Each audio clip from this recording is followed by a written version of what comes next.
এক্সেলে আপনি data entry কিভাবে করবেন? দেখুন আমরা যখন হেডারটা তৈরি করেছি, হেডারটা তৈরি করার পরে আপনি হেডার এবং নিচের ঘরটা একত্রে সিলেক্ট করলেন এবং তারপরে কিবোর্ড থেকে Alt D O বাটন একসাথে চাপ দিবেন এবং যখনই চাপ দিবেন তখন একটি ডায়লগ বক্স আসবে, জাস্ট ওকে করে দিবেন। এখন দেখুন আপনার সামনে ডাটা এন্ট্রি ফর্ম চলে আসবে।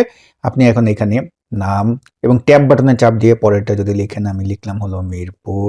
ট্যাব বাটনে চাপ দিলেন, এখানে আমি লিখলাম হলো যে কাফরুল এবং ট্যাব বাটনে চাপ দিলাম পোস্টাল কোড, আমি এখানে লিখে দিলাম ডিস্ট্রিক্ট, লিখলাম হলো ঢাকা। লিখে আমি এন্টার দিলাম, দেখুন সুন্দরভাবে এন্ট্রি হচ্ছে। পরবর্তীতে আপনি যদি আবার লিখতে চান, যেমন আমি এখানে লিখলাম তানিশা এবং পোস্ট লিখলাম হলো যে আমি, আচ্ছা এগুলো যে ঠিক এটা কিন্তু না, আমি জাস্ট কাল্পনিক সব লিখতেছি এবং ট্যাব বাটন দিয়ে আমি এখানে হাবিজাবি একটা দিয়ে দিলাম এবং দেখুন আপনি যখনই এন্টার দিবেন আপনার সুন্দরভাবে কিন্তু ডাটা এন্ট্রি হয়ে যাবে। এবং আপনি কিন্তু এখানে বসে চাইলে আবার এডিটও করতে পারবেন। কিভাবে? দেখুন আপনি এখানে যদি এই যে ফাইন্ড যে প্রিভিয়াস, এটা যদি ক্লিক করি তাহলে প্রিভিয়াসটা আসলো। এখানে যদি এডিট করতে চান, যেমন ডিস্ট্রিক্ট দিয়ে দিলাম আমি এখন ঢাকা, ঢাকা দিয়ে যদি আমি এখন এন্টার দিই, দেখুন আপডেট হয়ে যাবে।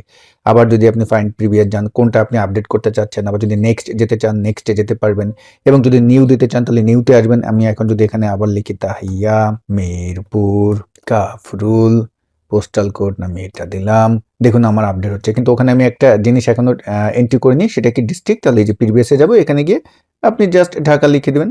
আপনি জাস্ট যেটা সেটা দিয়ে এন্টার দিবেন। সুন্দরভাবে কিন্তু আপনি এই ডাটা এন্ট্রি ফর্মটি ব্যবহার করতে পারবেন। দারুণ একটি টুল, আশা করি আপনার অনেক কাজে আসবে। সবাই ভালো থাকবেন। আসসালামু আলাইকুম।